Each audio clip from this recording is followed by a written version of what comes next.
Hello, I'm WaffleStick. Welcome to episode 23 of BlockHeads. Look at that color spectrum in the background. Doesn't it look lovely? And last episode, we have left off here without finishing the farm collection. And in between episodes during a Twitch live stream, I managed to get it done. Everything is color-coded appropriately, and all of the wool is going into its designated chests, which is awesome. We have access to all the wool colors now. For example, white.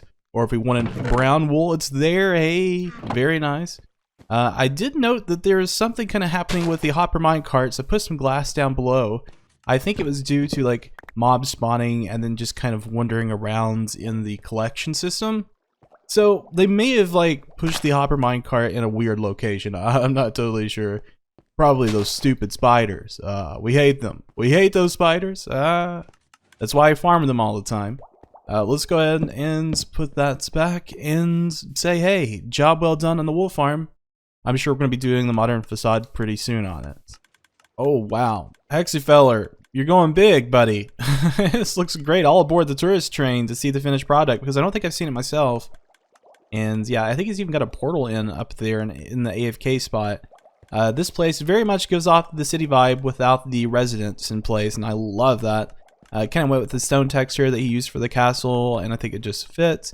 Even put in all the walls, which oddly looks like ice, but then like when you get closer you realize that it's glass. Kind of a neat effect there. Now as far as storage goes, he's got it all in place. You know, he's got 3 modules for the shards, these 3 modules, and then this one module is for crystals, and then this is for fish. So unlimited food for Waffle. Seafood buffet 24/7. That's the way it is. And yeah, this guardian has some really weird teeth. On some projects I could be really lazy, and this piston bolt is a primary example of that. You know, I'm kind of giggling because I know this thing is a full-on death machine. About midways through, there's a rail going in the wrong direction or something, and if that was in the lava, yeah, there's a big lava lake below. It just kind of stops, and when you try to get out of the minecart, you fall right into that lava. And if you don't have an elytra, there's no escape. That's it. You're done. Yeah. I'm going to have to remove this. I'm going to remove this one. And also this one, because this tunnel's only 100 blocks. This is more of like a trial thing I had done. I got to break every freaking piston going at this speed, and that's the reason I'm dreading it. So I'm going to work on that today. And I've also got something else to work on that was assigned to me by Etsmine, because he's working on that pyramid project. Within the pyramid, there's 4 pyramids. So there's a floor design he's wanting me to work on, but here's the perimeter. We've made a lot of progress on that final wall. Etsmine pretty much dug the rest of the quarter wall that's over here. If we can ever load it in. Come on, load in. You know, the paper perimeter is kind of weird about things. I don't really have any rockets, so I could probably do scouts to go up there to the pyramid. But yeah, hey, we're just about there. Very, very close. And it's looking much cleaner than what it did. So if we went into trigger scouts, we went up here to the pyramid that Etsmine had built. He has 4 different rooms within this. So here's the villager breeder, working very fine. We have a bunch of villagers. I'll show that off here in a minute, because I'm going to be primarily working on the perimeter today for our villager project. So I decided to finally begin it. So he's got a floor design in like these mini pyramids, and I think this looks great. He has done a great job with the combining of quartz and prismarine. Now, I think I have a pyramid. This is Hex's. He can try out a design if he wants to. Here is mine. So I need to put in a floor design that's going to light up the area, make it look nice, and whoever has the best design, I think we're going to use for all 4 pyramids, which, in my personal opinion, I think if we just kept different floor designs, it will look pretty nice. And I don't know, this is the other member that's not on the server. We don't have another member. Aha, regardless, this is where I'm going to be lifeless this week. Yeah, I'm going to be working on this villager trading system. And when I say a trading system, I mean a full shebang trading system. We've got a zombie conversion system going into a profession selection about right here on this side of the bridge. And then going into a trading hall. And then I think we're going to reserve the other side for more so storage, and maybe some other things to go along with that that would help for villager tradings. Now, we still got something else to suss out. Look how many villagers we've got. We turned off the breeder, but look at this. This is insane. This is an evolved form of a villager. I mean, the nose even begins to look realistic. And it's IQ 1 billion. This is insane. That's a fairly large nose you got there, sir. Wow, evolve villagers. New mob in Minecraft. Watch out for them. And as I'm waiting on Etsmine to jump back into the world so we can go through a bunch of the stuff that we've designed, I'm going to work on my floor in here. I'm going to get it done, try to get a nice design in, and then also for the piston bolt, I'm going to remove it because it's not needed. I got to get some work done. Creative planning for your survival worlds is something I don't typically do because once I build something in creative and try to translate it into my survival world, it completely changes.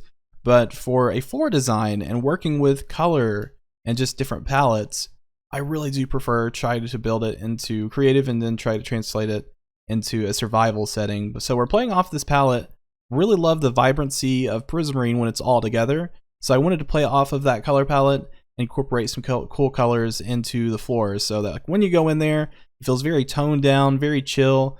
And you know, we just built that wool farm. Why not use it? We've got that cyan wool, which is my second favorite wool color under purple. I mean, come on, purple just beats everything. Everyone loves purple. And then we got the dark Prismarine to just kind of tone that down, made a little bit of a pattern on the outside. It was actually a bigger pattern, but then I kind of spliced it up with the stuff in the center. So we're using Prismarine as well. I really love the Prismarine texture. This Prismarine texture. Is it just regular Prismarine? I keep forgetting. Yeah, it's Prismarine. I love that texture, like in builds. But, you know, if you don't use it too much, it's kind of like cobblestone in a way. So you have to really kind of use light touches of it. And then light blue. Ah, whoa, this is beautiful. It's so beautiful. Actually, the concrete variant looks much better than that. And, you know, light gray terracotta is probably the best glazed terracotta variant that you can get. Some other people like, you know, other designs. This is personally my favorite. And then the quartz, yeah, incorporated that as well. But I didn't have the sand portion in here. Not really much needed, you know, since there isn't going to be a lot of sand textures on the floor anyways. Really like the stripped dark oak as well. A nice contrast for any cool colors and still keeps it very nice and toned down. So let's head over to BlockHeads, work on this a bit, and it'll be done inside the pyramid. So later on today, Hex got on and he said to also do the 3x3 sand floor as well in the entryways. Plus got to incorporate some slabs, make a nice looking entrance. But personally, I think it looks awesome the way it turned out inside this Prismarine pyramid. I mean, just looking at this thing from another pyramid, it looks like a cool place to chill out. Like, I want to pack my bags and move over there. This floor, it needs some love. Old Hex, this isn't a cool place to hang out. He'll get to it eventually. I think we were talking about it last night. But I'm pretty excited to see what he's going to put into his. I think he can do some really nice color combinations. And Etsmine's is right there. So that will be 3 pyramids complete. And yeah, I think keeping the unique designs would be the better route for it because it's just kind of cool. And yeah, this is really nice. Oh man, I love that Prismarine in the background too. The piston bolt has been removed and it's nice. We just got this regular tunnel again and I've gotten all my resources back. We don't have to worry about dying to that death machine that's in this tunnel that's no longer there. I'm kind of liking the glass in this tunnel in a weird way. I need to replace these. Now let's look at the resources that we did get from that. Check this out. So we got all those pistons, all those repeaters and rails. It's beautiful. Even got more pistons in this one, along with gray carpet. I'm not really sure what to use that for. But man, I am super happy to get this back because I am needing some redstone resources. And I thought to myself, I should probably do a little bit of a mining session off camera to get all my resources restocked for redstone because I've been using a lot on BlockHeads. Like, it's kind of mad. Since that last clip, I went down into the caves and chipped away, got some of that good redstone and stuff, so we should be pretty stocked on it. Now, as far as the castle, I wanted to update what's been happening off camera and just kind of keep this place in check. Now, check this out. This is super nice. He put like a little moat around the drawbridge. I think it looks beautiful. Great job, Hex. We found the culprit of what was crashing the server. Too many iron golems are spawning in this village. And yeah, it's overloading the server. And the server's going down. So we're going to have to maybe get rid of the villagers that's kind of, you know, hanging out in this village. Though it's a really cool scene to see them wandering around and all that. I think it'd be better benefit to get rid of them. Maybe find some other implementation of life. And keep our server up. But anyways, in this town, I worked on this a little bit on a live stream, done a little bit of this too, worked on the side of this building. I'm not really sure what it is. It's kind of like a residence, I guess. But yeah, it's coming together. I spent a lot of time working on the detailing of this. So we got like a little balcony walkway right there. This is the entrance on the side, and then I done a back alley that no one really takes that much. Yeah, thought that was a good implementation. Just thought I'd show off those changes, but I'm sure I'll have this area done pretty soon. Now we need to go over to the perimeter so we can work on this redstone project with Etsmine, and we'll have a zombie conversion in place.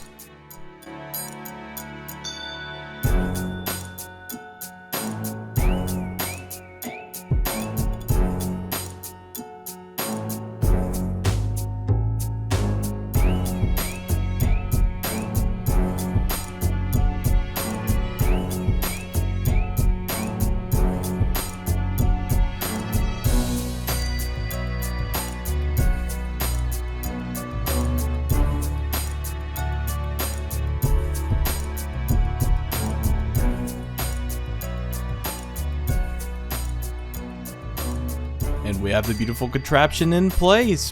Systematically beautiful. I think this looks awesome inside of the perimeter. This is a zombie converter. So basically you send a villager in, he gets turned into a zombie, and then we convert him back into a villager, and we get reduced trade amounts so that we can, you know, buy things for 1 emerald. And I think it's really cool. I mean, it's got a lot of stuff to go through, so I think it'd be better if I go into my creative world and we just look through it. I'll show you how it works. And here's where the magic happened. Etsmine and I, on my personal server, had designed this zombie converter, and it's pretty cool. It's pretty neat. We built this thing from scratch, you know, started from the inputs, went all the way to the output. He done a lot of the system building, and I did a lot of tweaks to the system, so it could just all like run right, or even, you know, popping in suggestions back and forth. It was a really good time. But anyways, to begin this off, we could put a villager into this like little test tube. Then we could put a minecart right here. Now he's going to go through the system. He's going to go straight to the zombie where he's going to get converted. He has a sharpness 5, so and within like 2 hits, he will turn into a zombie. And then back here, well, he has to lose tracking with the iron golem back here. But then once this piston initiates, that zombie will track to the iron golem, get sent off into the system through a minecart. Potion of weakness right there. So this is, you know, all initiated by the press of the note block over there. But we give him a golden apple. Now what happens, I was worried about this. I asked Etsmine just to make sure. But when he converts into a villager, he's going to be popped out of the minecart. But whenever you reinitiate the system, the minecart should pick him back up. And our focus was to make this thing as automatic as possible. I've seen some smaller designs that kind of done the same thing. But not so much on an automatic level, and everything's taken care of. And the presentation's kind of cool, I'm going to be honest. But we're going to pretend this guy is a villager now. This bay can hold 3 villagers, so you have to do this a couple of times. Once you get the villagers like in their bays, then they'll stay there until you need them. So there's one that gets pushed forward once again, and so the other 2 would be behind him if we had multiple villagers. And you can also select if you want to do 1 villager, if you want to do 3. But here comes the last transfer. So right here, we would have a profession selection, you know, because he would be converted ideally before he got to the spot. And at this point, you know, you get done with your profession, you go through the trades, you have a drop, and that can go to different segments of the track. So this drop goes into either a kill switch, goes on to the trading hall, and I think we wanted to implement a recycle of this. So we can sneak back into the zombie conversion, because it would probably take a couple of cures to get him to a desirable point for trading. But just to demonstrate the drop, here we go. It goes down, it stops. And we can always switch this track with this lever. Etsmine used a 0 tick mechanism, which is really cool. Really fast, and it goes straight down this redstone line that we have rotated on this piston. It's kind of crazy. Very compact redstone. Looks very cool. So anyways, we could switch the track once again, as you can see right there, wherever we want them to go. And that's pretty much how it works. It's not too technically complicated, but it does have some neat features of it. So we got like pulse extender right here to initiate the pistons. That gives it enough time for a zombie conversion. Another pulse extender with the note block. I think there's an observer there so that we can get like a single tick, and that just initiates the minecart once. And then this whole piston, when he walks on the string, will push the minecart over, or the mine rail, because he can't track over it. When he's going toward the iron golem, it's not far enough to get trapped into the minecart, but once he's there and the minecart's dispensed, then he gets picked up, which is really cool. Here is the potion of weakness dispensing system. So string observer, pretty much the same thing. And yeah, there he is setting, pretty much. So that's kind of a cool system. I mean, you know, if you look at it with all those parts broken up, it's actually kind of simple. I mean, it's pretty simple once you start looking at things. Very cool, very neat. I'm excited to see what's come for the track beyond this. But, you know, we took some time to develop this, so I think that'll suffice for today's episode. Now, in BlockHeads, we do have a zombie, but he doesn't have a sharpness 5 sword, so gotta get one of those. And we'll continue chipping away at the trading project. You know, it shouldn't be long until it's all in place. And then Etsmine has some further plans for getting emeralds, which is going to be interesting, especially in the villager update. But I think that's going to be about it for today's episode, guys. Hope you did enjoy watching. We'll see you next episode. Have a fantastic day.